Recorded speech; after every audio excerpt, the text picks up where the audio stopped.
Orang cerita Imam Bukhari ngalalakoneangan hadis ke unggal negara, ke Irak, ke Iran, ke Mesir, ke Yaman, terus di mana nu kadenge aya sahabat diteangkeun ku Imam Bukhari, terus dibawa ke tempat di sultil mana nu sahih mana anu dhaif.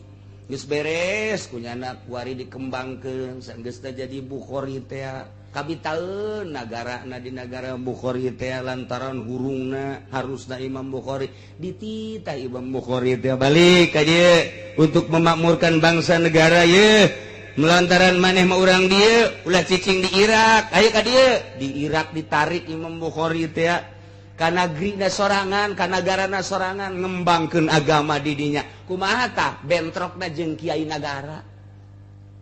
Imam Bukhari teh jeung ulama anu milu ka pamarentah. Pamarentah saat eta mah deukeut keneh ka Kangjeng Nabi encan terlalu zalim. Tapi harita cak pamarentah omongkeun wahai para ulama bahwa Quran ieu hadis. Bejakeun ditentang ku Imam Bukhari. Quran qadim. Cak ulama hadis, cak Imam Bukhari qadim. Adu argumentasi antara Imam Bukhari jeung ulama-ulama pemerintahan. Akhirnya menang Imam Bukhari, tapi pan Imam Bukhari diusir. Memeh diusirna ditalian heula kana suku kuda diseret Imam Bukhari. Imam Bukhari nu ku urang diaji teh barang cenul atuh meureun sagede kieu. Nya hulu nya sirah dan lain sebagainya. Lepaskan, usir. Kumaha Imam Bukhari? Ditanya, tinggal nyebutkan Quran ieu adalah hadis. Geus ulah hese-hese aman mah tatak bae nyawa tarohana Quran qadim kula tanggung jawab di hareupeun Allah. Nu antak datang ka kuari mun Imam Bukhari hari taleeh meureun urang ge nyebutkeun Quran teh hadis. Tapi kulantaran Imam Bukhari tarohana nyawa qadim ulah loba omong. Titik. Datang ka kuari teger bae Islam teh sebab dimimitian ku pemimpin-pemimpin anu teger nyawa nyana tarohanana. Kuari mah sekupi tarohanana. Mulai sese Masya Allah batur mempertahankan agama nyawa diusir Imam Bukhari teh tapi ngajar bae terus kabelah dia lantaran teu kuat urut benturan batu leng-lengan Imam Bukhari ngadoa ka Gusti ya Allah ya Rabbi mun hirup abdi manfaat mangga nyanggakeun ka Gusti lamun abdi bagusan maotan bae abdi geletek maot wali mah kos kitu mamang ge coba bae ka di kamar ngadoa kos kitu Gusti abdi geus teu kuat jasa mayaran kreditan kumaha Gusti bae mun cak Gusti paeh atuh paeh mun cak Gusti hirup atuh abdi mah atuh hirup bae terserah geletek paeh modar sia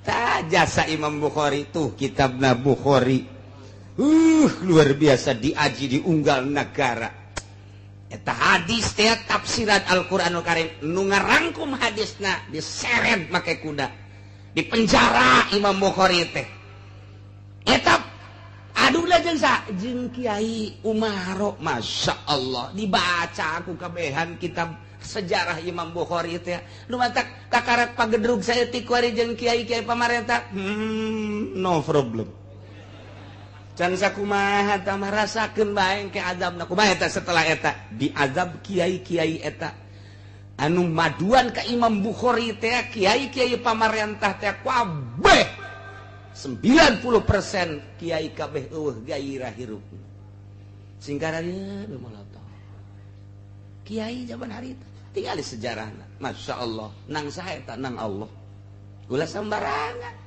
lamun wali dianiaya Allah awas anu bertindakna tinggal tungguan baik tapi urang teh maksudnya ieu mah nempo sejarah tiba heula Imam Syafi'i eta kos kitu pagedrugna terus kabelah dina Imam Malik pagedrugna teh jeung kiai-kiai pamarentah eta zaman baheula atuh komo kuari nu mancak geus masalah urang mah nyampaikeun bae engke ge loba anu ngomong pasti kalangan itu eueuh masalah geus sacablakna sungutnya anak los kajen Allah engke anu maha uningan ulah sembarangan emang kumaha gitu cek ngana ieu henteu teu sembarangan nang mikir kuari mulai nyut-nyutan hatena ji kumaha sih tuh loba nu kaisinan kiai pamarentah loba nu kaisina lebaran Senin geus musyawarah jeung syaiton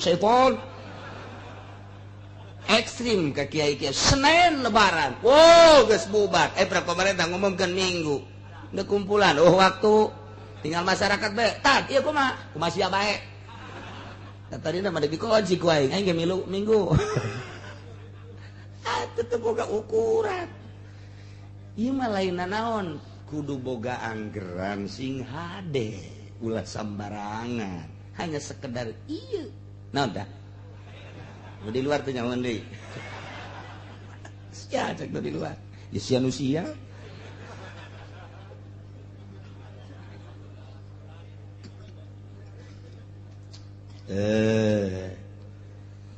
Naya kafirin tenurut karena dakwah kangjeng terus ku Gusti Allah diberi adab naon adabna paila hese dahareun cai diberi teu muncul teu mancer asal cai eueuh bae ge kapan jajadian atuh teu jadi asal jajadian teu jadi bae ge atuh pare segala gandum eueuh nah dia miskin akibatna miskin urang mah kuari lamun negara urang panas ye endek sakali nyieun hujan buatan sabaraha juta ratus juta miliar tapi kapan di Qatar mah di Qatar saminggu sakali nyieun hujan buatan nya mah teu teter duitna panas jasa pan di Qatar teh tapi jangan nyieun hujan buatan sabaraha miliar sakali nyieun hujan buatan tenang bae ente songhek setik-etik acan di urang ya 2 kali be nyieun hujan buatan cikupa dijual